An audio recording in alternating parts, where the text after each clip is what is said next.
Olá, nós iremos apresentar sobre o livro O Estrangeiro, de Albert Camus. Meu nome é André Benclovics e o grupo é composto também por Eduardo Chucre, Felipe Ramicelli, Heitor Souza e João Pedro Lorenzini. Nós vamos começar falando sobre a biografia do autor. Camus nasceu em 1930 em Mondove, na costa da Argélia, antiga colônia francesa. Albert Camus foi um jornalista muito influente na resistência francesa contra os alemães nazistas durante a Segunda Guerra Mundial e também lutava, dentro de uma esfera intelectual, por uma maior liberdade do indivíduo.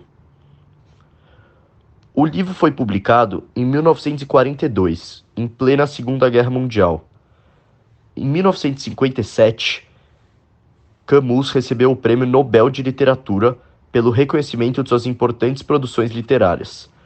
Infelizmente, em 1960, aos 46 anos, ele foi vítima de um acidente de carro no auge da sua carreira. Agora iremos falar sobre o resumo da obra da parte 1 do livro. No começo da história, o Mersalt recebe um telegrama do asilo contando que sua mãe faleceu. E ele escreve: "Hoje mamãe morreu, ou talvez ontem, não sei bem." O asilo da mãe dele ficava em Marengo, a 80 quilômetros de onde ele morava, em Alger, na Argélia. Ele pede 2 dias de folga para o seu patrão, para poder ir para o velório, e ele fica insatisfeito. Por conta dessa insatisfação, ele diz ao seu chefe: "A culpa não é minha." Ele pega um ônibus até Marengo. No caminho, ele relembra que sua mãe ficou triste quando se mudou para o asilo, mas que logo se acostumou e que ele não a visitava por causa da distância. Chegando lá, o diretor do asilo levou ele para o necrotério e um concierge pergunta se ele quer ver sua mãe. Ele diz que não e, quando perguntam por quê, ele diz que não sabe. Mersalt não chora durante o velório e se incomoda com o choro de uma amiga de sua mãe. No fim do velório, alguns idosos o cumprimentam, mas isso também o incomoda. Depois do velório, o Mersalt vai falar com o diretor. E ele conta que Tomás Pérez, o namorado de sua mãe, que a conheceu no asilo, também vai ao enterro. No caminho da igreja, lhe perguntam a idade de sua mãe, e ele não sabe responder. Ele reclama muito que o sol estava forte durante o caminho. Ele permanece sem chorar durante o funeral inteiro, e conta que lembra de poucas coisas, mas se lembra bem de sua alegria quando entrou no ônibus para voltar para casa. No segundo capítulo, quando ele volta para casa, o Mersalt acorda e percebe que é sábado, e entende a insatisfação de seu patrão. Ele terá 4 dias seguidos de descanso, porque ele tinha pedido o primeiro dia de folga na sexta. Ele vai nadar e encontra Mary Cardona, uma mulher que trabalhava com ele, e o atrai. Depois de eles nadarem e enfeitarem por um tempo, ela percebe sua gravata preta e pergunta a quem faleceu. E ele conta que foi sua mãe. Depois disso, eles vão ao cinema e dormem juntos. Quando ele acorda, a Mary já não está mais no seu apartamento e ele percebe que é domingo. Por não gostar de domingos, ele passa o dia inteiro em casa, comendo, fumando e observando as pessoas na rua por sua janela. No fim do dia, ele se dá conta de algumas coisas. Que passara mais um domingo, que a mamãe agora já estava enterrada, que ia retomar o trabalho e que, afinal, nada mudara. No capítulo 3, depois de um dia de trabalho, Mersalt vai almoçar com seu amigo Manuel no restaurante do Celeste. E eles pegam carona, ou seja, eles pulam num caminhão em movimento para chegar lá. O Celeste pergunta se Mersalt está se sentindo bem, e ele diz que sim.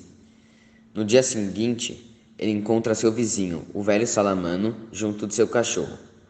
Mersalt diz que o velho sempre maltratava seu cachorro.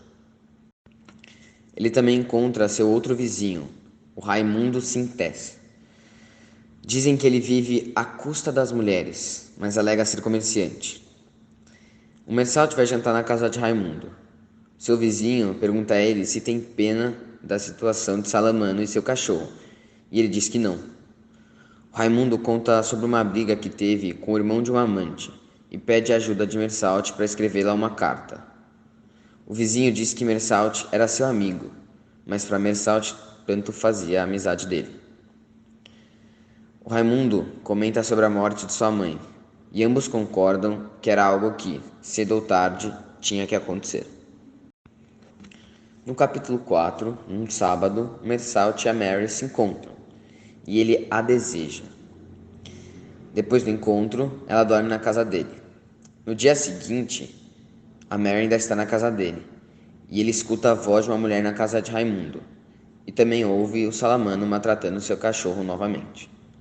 A Mary pergunta se Mersalt a ama e ele diz que acha que não. Depois de almoçarem, eles escutam Raimundo brigando com a mulher e se juntam a uma multidão que estava no corredor para ver o que estava acontecendo. Um policial aparece, a mulher diz que Raimundo bateu nela e Raimundo nega. O policial manda a mulher embora e vai falar com Raimundo. Depois disso, Mersalt e Raimundo saem para passear. Raimundo pede para Mersalt testemunhar a seu favor, dizendo que a mulher o enganara e por isso ele bateu nela. Quando voltam, encontram Salamano desesperado porque perdeu seu cachorro. Mesmo preocupado, o velho não para de xingá-lo. Raimundo tenta acalmar o velho. Depois, cada um vai para sua casa dormir. No capítulo 5, Raimundo liga para o escritório onde Mersalt trabalha e convida ele e Mary para irem à casa de praia de um amigo. Na ligação, Raimundo conta que um grupo de árabes, amigos do irmão de uma de suas amantes, havia lhe seguido o dia todo e alerta Mersalt sobre sua existência.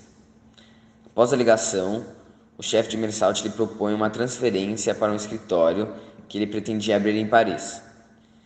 Mersalt aceita a aposta, mas diz que no fundo tanto fazia. Mersalt se encontra com Mary e ela pergunta se ele quer se casar com ela. Ele responde novamente que tanto fazia, mas que, se ela queria, eles poderiam se casar. Ela também pergunta se ele a ama, e dessa vez ele diz que não. Mersalt conta sobre a proposta de seu chefe de se mudar para Paris e descreve a cidade como uma cidade suja, escura e cheia de pombos.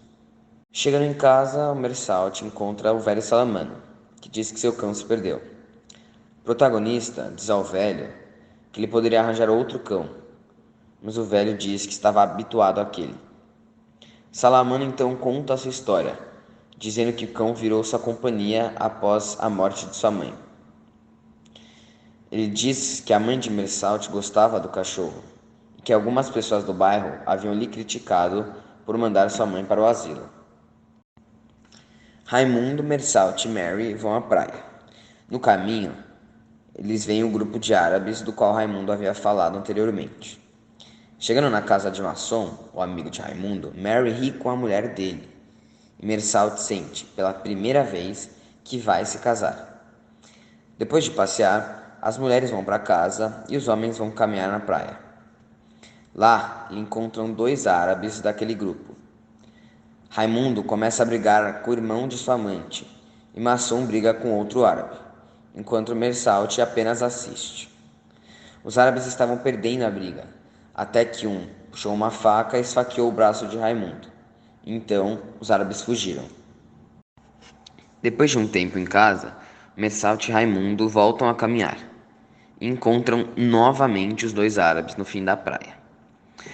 O Raimundo pensa em matá-los, mas Mersalt disse que ele não devia fazer isso. Então, o Raimundo entrega sua arma para o Mersalt. O Raimundo espera por uma nova briga, mas os árabes não querem e fogem. Então, os dois voltam para casa. Passado um tempo, Mersalt volta novamente para a praia, mas dessa vez sozinho. Depois de uma caminhada, ele encontra novamente o árabe irmão da amante de Raimundo, que também estava sozinho. O árabe mostrou sua faca e Mersalt pegou a arma de Raimundo na mão.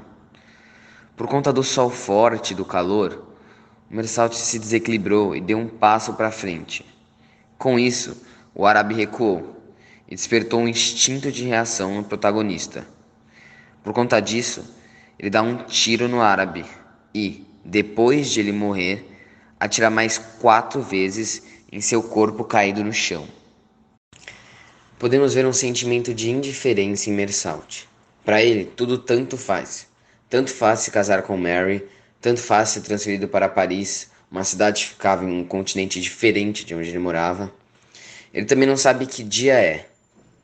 Ele pede 2 dias de folga pro velório da mãe, ganhando 4 dias de folga, e não percebe por que deixa seu patrão bravo.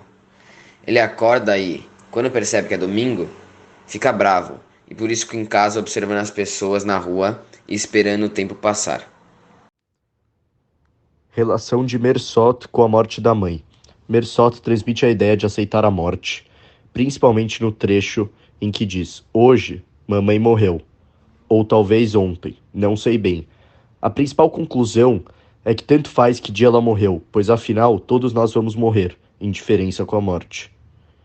Ele parece não estar comovido com a morte de sua mãe no começo do livro, pois não sofre visivelmente e tampouco no velório. Porém, isso não significa que ele era insensível, pois ele sofre da sua maneira e há diversos trechos do livro que demonstram essa tristeza pela perda. Agora vamos falar sobre o resumo da obra na parte 2. Voltando para a obra em si, a parte 2 começa com Meursault dizendo que logo após sua prisão, ele foi interrogado diversas vezes, mas sempre respondendo a perguntas simples de identidade que foram bem breves. Ao conversar com seu juiz de instrução, Meursault afirma achar seu caso muito simples e que ele não vê a necessidade nem de um advogado. E além disso, ele conta que de cara não levou o juiz muito a sério e que por impulso, por simpatizar com a sua feição, ele quase cumprimentou o juiz, mas resistiu porque ele lembrou que ele estava lá e por que ele estava lá. Afinal, ele é um assassino. No dia seguinte, um advogado o visitou na prisão e disse que seu caso era delicado, mas que com um pouco de confiança, tudo poderia dar certo. O advogado disse ter estudado a fundo o processo e que andaram investigando muito sua vida privada, descobrindo sobre a morte de sua mãe e que Meursault se demonstrou bem insensível no enterro da mesma. Durante o diálogo, o advogado perguntou ao Meursault se no dia do enterro de sua mãe ele sentiu pena. E, espantado com a pergunta, o nosso protagonista disse que havia perdido o hábito de se interrogar e que era difícil lhe dar uma resposta. Era óbvio que ele gostava de sua mãe, mas isso não significava nada. Todos os seres saudáveis tinham, em certas ocasiões, desejado mais ou menos a morte das pessoas que amavam, ele concluiu. E nessa hora, o advogado o cortou e obrigou a não falar nada disso durante a audiência para ninguém, nem mesmo para o juiz de instrução. O Meursault de cara relutou com essa ideia do advogado e ele falou que ele não diria isso porque não era verdade. E o advogado, por sua vez, com um certo olhar de repulsa, falou que de qualquer forma o pessoal do asilo ia ser interrogado como testemunha e isso seria sem dúvidas bem ruim para ele. O advogado então levantou e foi embora e o Meursault disse que teria ter retido ele e explicado que ele desejava a simpatia do seu advogado e não para ser melhor defendido, mas para que assim pudesse se expressar mais naturalmente. O narrador também complementou, dizendo que sentiu que o advogado não o compreendia e desconfiava um pouco dele, mas que ele queria mostrar para o advogado que ele era como toda a gente, absolutamente como toda a gente, ele diz, mas que no fundo percebeu que isso não seria útil, e então acabou não dizendo por preguiça. Nessa cena, a gente percebeu que o narrador ele se sente igual a todas as outras pessoas e que frequentemente, como nessa cena, a gente vê ele deixando de falar alguma coisa que ele quer falar, sempre por preguiça ou alguma sensação do tipo que parece nem caber muito na situação. E isso, na visão do grupo, fez parecer com que o Meursault não se conheça direito, ele não conhece a sua própria psicologia. Pouco tempo depois disso, o Meursault ele foi levado ao juiz de instrução, que disse que seu advogado não pôde comparecer devido a um contratempo. Dessa vez, o juiz parecia bem mais aberto e suscetível às ideias de Meursault, alegando que queria ajudá-lo e que seu caso o interessava, mas que queria fazer algumas perguntas, sendo a primeira logo de arremate se Meursault gostava de sua mãe, e o narrador, sem hesitar, afirmou que sim, como toda a gente. Além disso, Meursault também retoma toda a história de seu assassinato, contando que houve um intervalo de tempo entre o primeiro tiro e o restante dos disparos, e ao perguntar o motivo desse intervalo de tempo, o Meursault se manteve calado. Ao repetir a pergunta e não ouvir respostas, o juiz vai até a extremidade da sala e, em uma gaveta, ele pega um crucifixo e aponta para ele, perguntando se Meursault conhecia Deus. Sendo a resposta afirmativa, ele seguiu, dizendo que nenhum homem era suficientemente culpado para que Deus não lhe perdoasse, mas que para isso era necessário que o homem, pelo seu arrependimento, se transformasse como que numa criança, cuja alma está vazia e pronta a acolher tudo. Durante o diálogo, o Meursault pensa consigo mesmo e acredita que, na opinião do juiz, só tinha um ponto obscuro na sua confissão, o fato dele ter esperado entre o primeiro e o segundo disparo, e que, quanto ao resto, estava bem. Durante a conversa, o protagonista se demonstrou com um ar muito desligado, como se ele estivesse em uma situação confortável, alegando que as moscas e o calor o impediam de prestar atenção na fala do juiz. A próxima pergunta feita a Meursault foi se ele acreditava em Deus, e ele respondeu que não. Então o juiz ficou incrédulo e começou a discursar que todos os homens acreditavam em Deus e que essa descrença era impossível. A convicção do juiz era essa, e se um dia duvidasse, a vida deixaria de ter sentido. Nunca tinha visto uma alma tão empedernida como a sua. Os criminosos que aqui vieram choraram sempre diante dessa imagem da dor, disse o juiz. E o narrador pensou em responder que isso sucedia porque justamente eram criminosos, mas novamente pensou que ele também era como eles e decidiu se manter quieto. O juiz então se levantou, como se quisesse significar que o interrogatório tinha acabado, e apenas perguntou com o mesmo ar um pouco fatigado se o protagonista estava arrependido do seu gesto. Então, Mersau meditou e disse que mais do que verdadeiro arrependimento, experimentava um certo aborrecimento, pois teve a impressão de que não era compreendido, e nesse dia as coisas acabaram por aí. No capítulo 2, Mersau fala que o processo de investigação e interrogatório dele dura mais de 11 meses. Ele também afirma que durante esse tempo e esse processo, ele chegou até a gostar de alguns momentos, dizendo que se sentiu parte da família. O juiz, que de diversos momentos mostrou símbolos cristãos, cruzes, fotos, imagens de Cristo, tentando sentimentalizar o protagonista, foi falho. Ele não se comoveu por nenhuma dessas imagens. Ele até diz que a maior parte dos julgados chorava quando via a imagem de Cristo, e ele não mostrou nenhum tipo de sentimento, ficou totalmente apático. Ele também recebe uma carta da Marie que diz que ela não pode visitá-lo porque ela não é mulher dele. E aí, nesse momento, ele aceita que a cela e que o aprisionamento dele é a nova casa dele. Ele se aceita naquele ambiente. Aí, um dia, ele é encaminhado para uma sala de visitas que está rodeada de gente, com outras 2 visitas acontecendo ao mesmo tempo. E lá ele encontra a Marie. Nessa conversa com a Marie, ele reforça ainda mais essa apatia que ele tem a tudo que está acontecendo com ele. É a primeira vez que ele é visitado por ela, e ela conversa com ele. Ela tá muito mais animada em ver ele do que ele em ver ela. E ele que tá numa cela há meses, é como se ele não fizesse diferença para ele.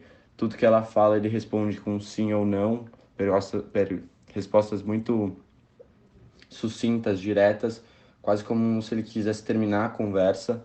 Chega um ponto que ela diz que quando ele for absolvido, tudo vai dar certo, eles vão se casar, e ele não mostra espanto nenhum, felicidade nenhuma impulsão.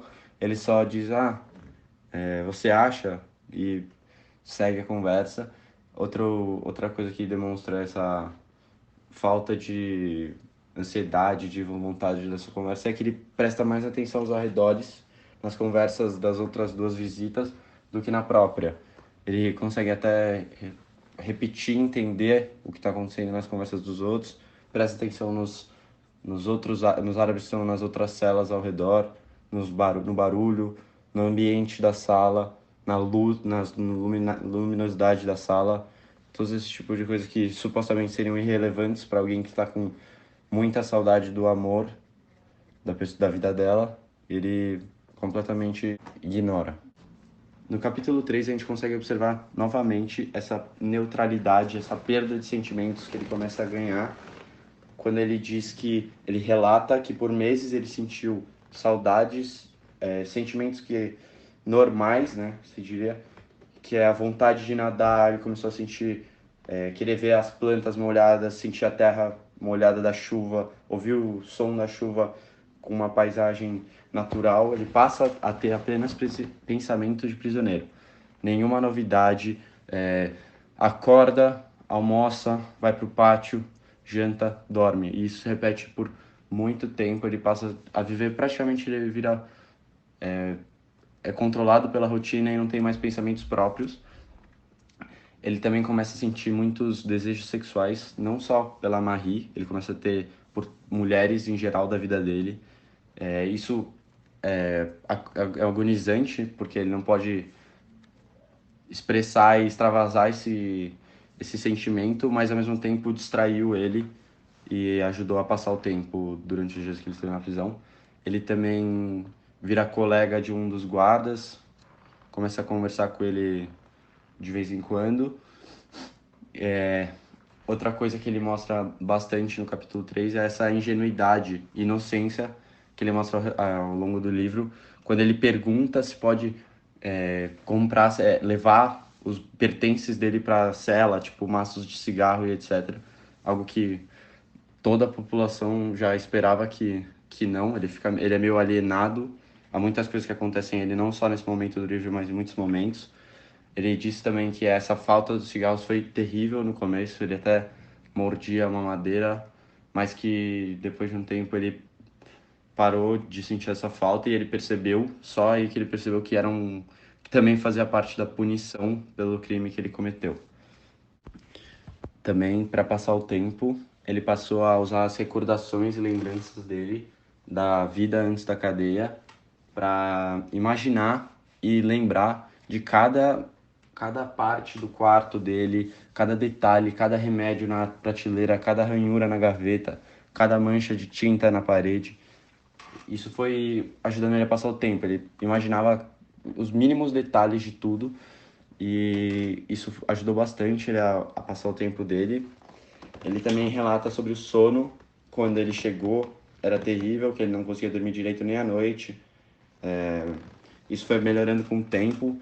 Ele começou a passar a dormir bem às noites, depois começou a dormir bem de noite e de dia, começou a dormir cada vez mais, chegando ao ponto que ele dormia 16 horas. Então, o dia dele, 16 a 18 horas, ele diz, chegando ao ponto que o dia dele tem 6 horas. Isso reduzia muito, quanto menos tempo acordado, menos tempo ele precisava ficar se distraindo sozinho. Então, ajudou bastante. Ele também achou um jornal no sofá, na cama dele, que era um trecho do jornal que contava a história de um homem da Tchecoslováquia. Era uma história que ele julgou inverossímil, mas mesmo assim ele leu milhares e milhares de vezes esse trecho até decorar. Isso também ajudou bastante ele a passar o tempo.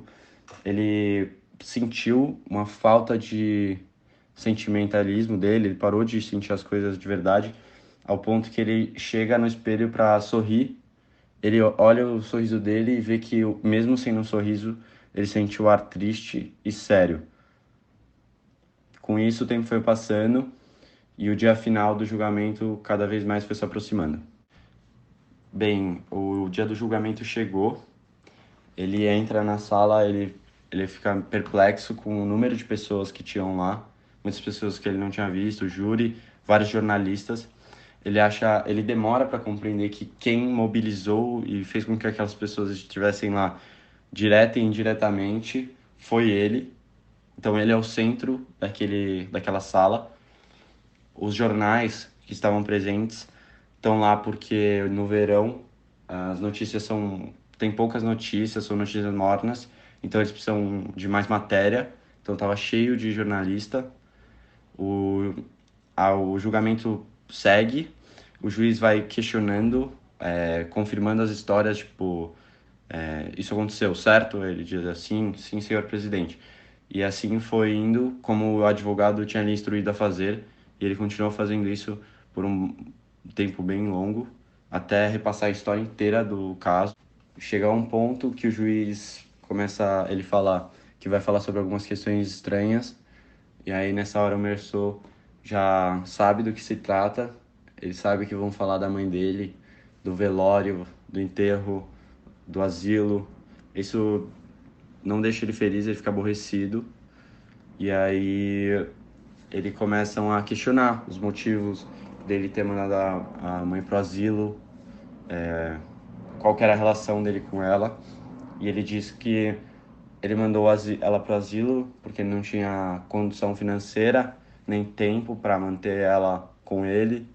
Ele também, com toda a naturalidade do mundo, afirma que a relação entre eles já não existia mais, era uma relação vazia.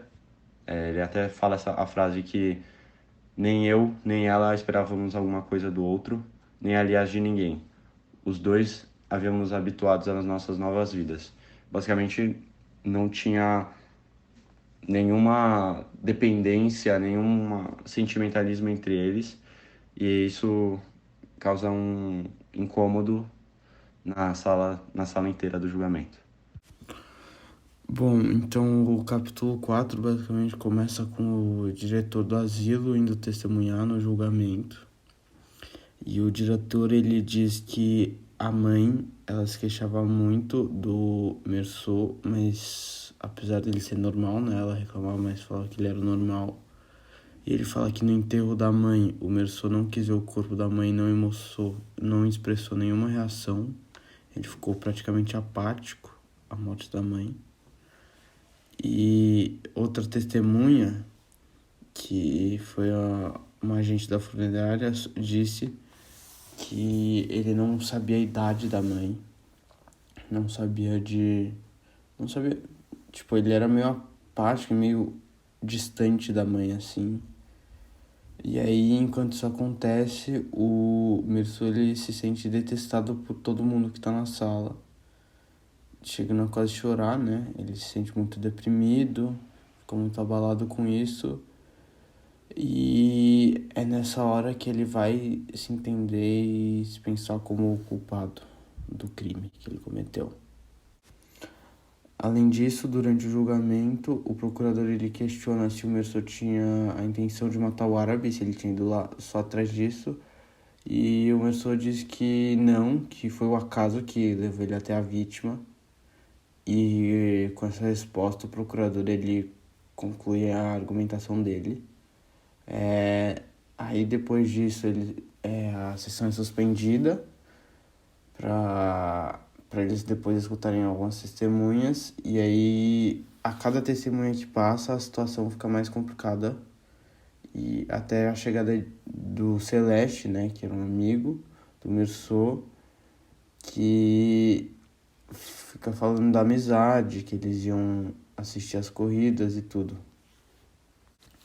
E aí quem segue depois dessa pausa no julgamento é o advogado de defesa, que a fala dele vai gerar um tédio, e é um tédio no protagonista, que chega uma hora que ele começa até a viajar, que ele olha pela janela e começa a refletir sobre que ele não era mais feliz, que nada mais trazia felicidade para ele. E além disso, tem uma hora que ele vira e pergunta para um policial sobre o uso do termo eu pelos advogados quando tratam das ações dos crimes. E o policial responde que isso é comum entre os advogados, e o Meursault, no pensamento dele, ele acha que isso é uma maneira de afastar ele do próprio julgamento. E também ele mostra meio a apatia dele em relação ao crime, porque ele tá constantemente julgando o advogado de defesa dele próprio. E aí, com o final da fala do advogado, os jurados, eles vão decidir que eles não vão condenar a morte. E aí o tribunal suspende a audiência. E aí o Meursault, ele fica muito cansado na sala de espera e fica viajando e devaneando, né? Fica viajando na dele, igual ele tava fazendo durante o tribunal.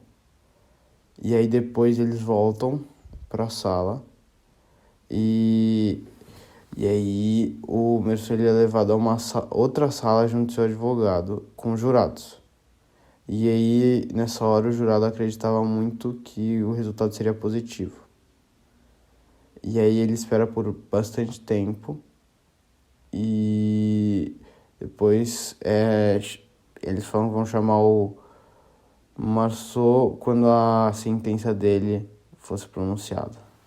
Então, né, depois do tempo esperado, toca uma campainha e o Meursault, ele ouve uma movimentação, ouve um falatório, e aí a porta abre.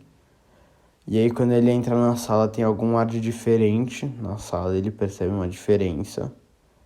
E aí o presidente, ele pergunta pro Meursault se ele tinha alguma coisa para falar, e ele responde que não. E aí levam ele embora. Então, agora tratando do capítulo 5, Ele começa com o Meursault contando que era a terceira vez, né, que ele tinha recusado a visita de um capelão, que é um padre, na cela dele. Aí depois ele diz que agora que tinham trocado ele de cela, ele conseguia ver o céu e que ele passava muito tempo olhando para o céu e refletindo sobre a sua execução e pensava se alguém já tinha conseguido fugir da execução. E ele, ele questiona, né, que essa é uma decisão muito séria, tinha sido tomada injustamente, levando todo o contexto das coisas que tinham acontecido. E ele também pensa que ele devia ter se apegado mais às histórias de quem tinha meio escapado do destino dele, que era a execução, né? E aí, também pensando sobre a execução, ele lembra que a mãe dele tinha contado pra ele que um dia o pai dele foi ver uma execução na vida real e ele passou o dia inteiro vomitando e passando mal. E o Meursault, ele pensa que se ele tivesse livre, né, ele gostaria de assistir todas as execuções possíveis, mas aí ele percebe que ele não consegue se manter razoável a ponto de controlar sua vontade, porque por mais que ele quisesse ver todas as execuções, ele não estava livre, então ele não conseguia. E aí ele pensa em se existia algum jeito dele conseguir escapar da execução, e ele percebe que não, porque a guilhotina não deixa escapatória. A morte, com a guilhotina, a morte é certeira. Então o Meursault, ele continua pensando sobre a guilhotina e ele começa a pensar na aparência dela e como ela causava uma morte discreta e vergonhosa, meio humilhante assim. E aí, só que aí ele começa a querer evitar o pensamento do dia da sua morte. Mas mesmo assim ele não consegue, porque ele tenta ficar acordado durante a madrugada e ele tá extremamente preocupado, extremamente ansioso e aflito, que ele tomava um susto com qualquer ruído ou até mesmo com seus próprios passos. Qualquer coisa que acontecia ele ficava muito preocupado. E aí ele começa a pensar na diferença da morte mais tarde ou mais cedo da vida também. Então, mais tarde, o Meursault, ele recusa de novo a visita do capelão. Só que aí ele começa a pensar na Marie e como não importava mais pra ele pensar sobre nada, sobre ninguém naquele momento. Só que aí, por mais ele ter recusado, de repente o capelão, ele entra na cela. E o padre, né, o capelão, pergunta por que ele tinha recusado as visitas, e a justificativa do Meursault era que ele não tinha fé e ele não tinha interesse na fé, não tinha interesse em acreditar. E aí, quando ele é questionado pelo capelão, né, que diz que todas as pessoas que ele já conheceu que estavam na mesma situação do Meursault recorriam a Deus, o Meursault diz que ele não tinha nem tempo para recorrer a Deus e que era um negócio que realmente não interessava a ele. Então ele falou que não tinha tempo para recorrer a algo que não interessava a ele. Nessa visita do capelão ao Meursault, eles discutem sobre várias coisas, principalmente em relação ao Meursault e a relação que ele tinha com a morte dele que estava próxima, além de falar de justiça e pecado, que eram as coisas que passavam pela mente de Meursault. E aí o padre, ele questiona o Meursault sobre as questões existenciais e começa a questionar o Meursault sobre diversas coisas. E começa a irritar o Meursault, que começa a ficar irritado e ameaça agredir o padre. Os guardas tiram então o padre da mão do Meursault e o padre, com lágrimas nos olhos, é muito triste, ele acalma os guardas e vai embora. E aí o protagonista, ele conclui que a morte sempre foi a única certeza dele, e tanto em relação ao futuro quanto quando ele pensava no passado, a morte era a única certeza sempre. E aí o Meursault vai dormir se sentindo tranquilo, tipo, ele finalmente relaxa para ir dormir, Só que ele fica tranquilo até ele acordar com os apitos, meio chamando pra execução dele.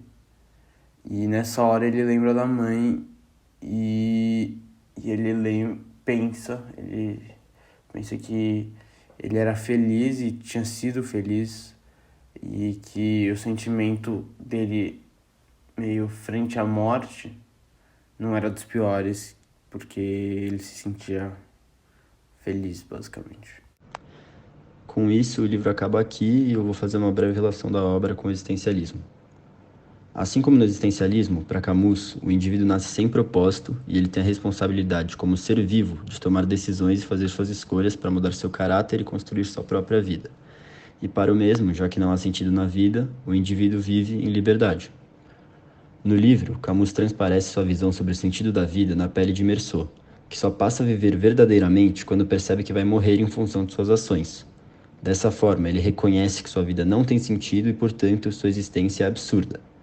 O escritor também argumenta, por meio da frieza de Meursault, que não há sentido bom ou ruim em matar ou não um árabe por causa do sol, ou se emocionar ou não quando a namorada lhe pede em casamento.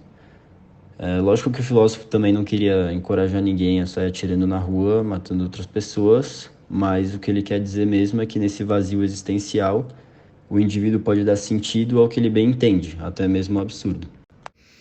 O absurdo. Meursault não é bom nem mal, não é moral nem imoral. Ele é simplesmente absurdo. O absurdo surge da separação da consciência da personagem com o mundo. Para o homem absurdo, viver é ter o máximo de experiências possíveis de forma inocente. Durante a maior parte do tempo do romance, Meursault só se importa com o presente, o concreto. Ele não liga para o futuro ou para o passado. A relação que podemos estabelecer do texto com Sartre é que na parte 1, Meursault tenta evitar a responsabilidade que tinha pela mãe. Isso se deve porque ele queria evitar o julgamento dos outros, negando sua culpa. Essas ações condizem com o conceito apresentado por Sartre de má-fé, que nós estudamos. Mais adiante, no fim do romance, podemos reconhecer a reflexão do conceito de autenticidade que Sartre apresenta. Meursault aceita sua morte e assim reconhece a consequência de seus atos, aceitando o julgamento dos outros e recebendo a sua punição. A má-fé é conceituada a partir da separação da mentira. A mentira é caracterizada pelo autor como uma verdade que um indivíduo esconde do outro, ou seja, na mentira, um sujeito cria uma história falsa que possui como objetivo ocultar um determinado fato do outro, empurrando o próximo para um engano propositado. Já na má-fé, eu mesmo escondo a verdade de mim mesmo.